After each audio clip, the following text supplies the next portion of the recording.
This video will contain spoilers for Jurassic World Dominion. Seventh configuration. Partial restabilization may occur after eliminating destructive elements. Survival partly determined by chance events.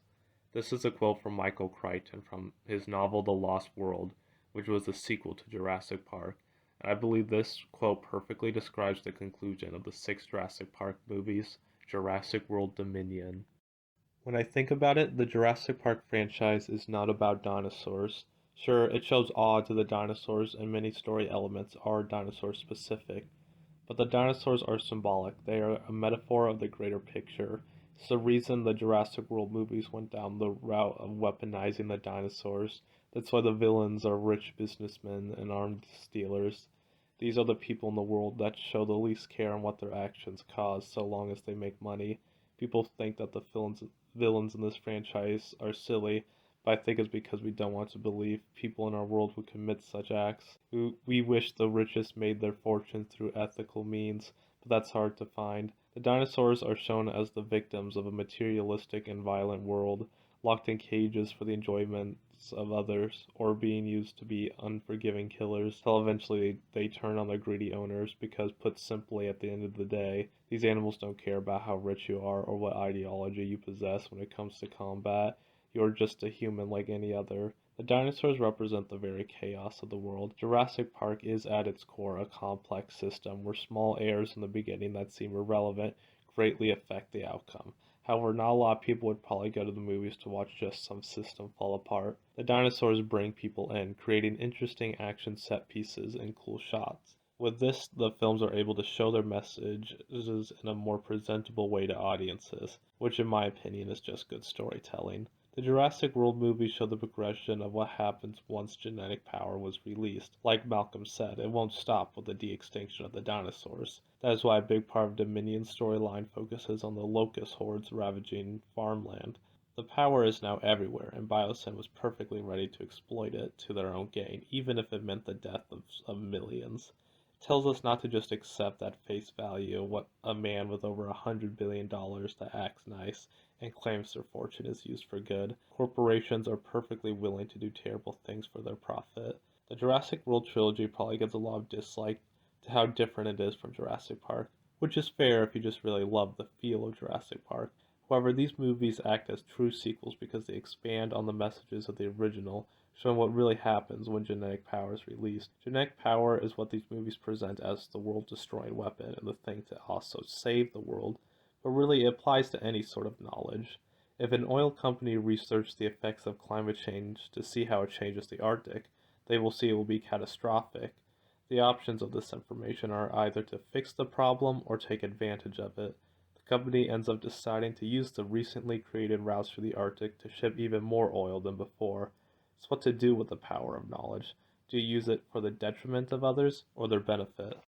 That's why Dr. Wu was a key character in Jurassic World Dominion, and that's why I believe the writers actually let him live.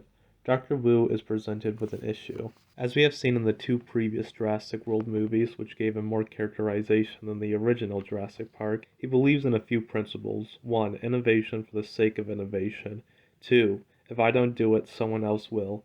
3. The unethical and dangerous side effects are things that are simply part of the process and must be done. As seen in Jurassic Park, he was a young and ambitious scientist who respected Hammond and believed in his intelligence he could control nature. He is not a monster. He even states, too, that monster is a relative term.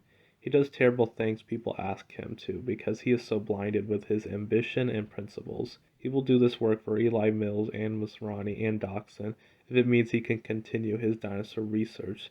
He seems to have been so proud of his work in bringing back dinosaurs that he considers himself a true intellectual at the time. I don't know if it was for certain, but I think Dominion was implying Dr. Wu had been working on Charlotte Lockwood's cloning projects for years. He truly wanted to know how that genetic power could be used to save lives, like preventing the child of someone with a genetic disorder from having that disorder. When Dr. Wu realizes his work in the de-extinction of giant Cretaceous-era locusts is being used to destroy the food chain, his life mistakes suddenly become clear to him. He He realizes he is actually causing humanity to head towards its extinction. He knows now he has to reverse this. He openly admits that it was a mistake. I feel bad for Dr. Wu in this movie because life has finally caught up to him. I have to compliment the costume design. From his first appearance in the trilogy where he's in a clean and formal business suit of gray coloration, when he's introduced in this movie, he is now wearing a long and informal light orange sweater, and his hair is no longer cut, but it has grown out. He doesn't even smile about his work anymore. I think he has finally realized that he hasn't actually been happy in decades. His years of work on weaponizing and making theme park monsters weren't actually fulfilling to him.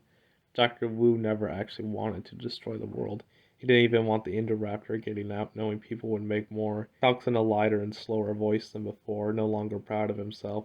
He begs Dachshund to let him fix the locust problem, but Dachshund refuses, telling Wu if this place shuts down, he loses all of his dinosaurs and the research that came with it, the thing Dr. Wu holds closest to his heart.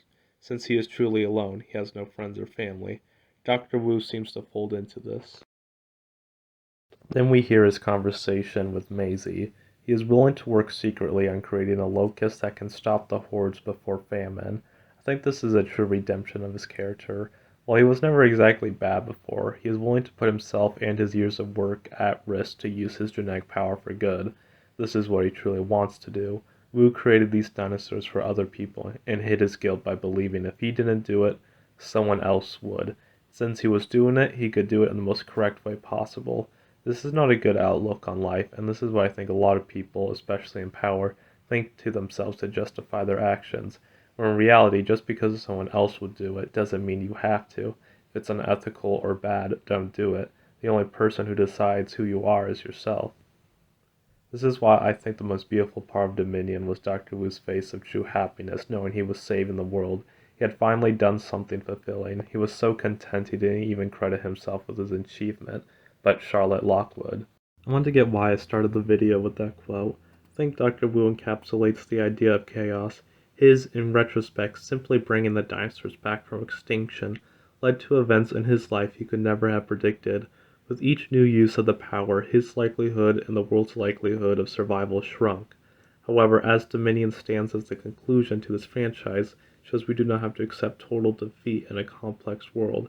However, chances of survival are still partly left to chance events, like one man out of three deciding not to launch a nuclear missile, or when the party reaches the helicopter, the T-Rex could have eaten them if it wasn't for the Gigantanosaurus arriving, and the two of them fighting each other.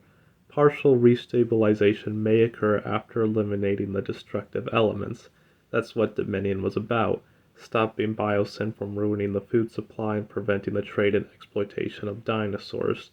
When the movie ends, it wants us to believe in coexistence, as we see dinosaurs are still around the globe, and it is still going to be a problem. The world will always have problems, but remain hopeful. Survival is always possible. Well, that's all I got for today's video, and as always, thanks for watching.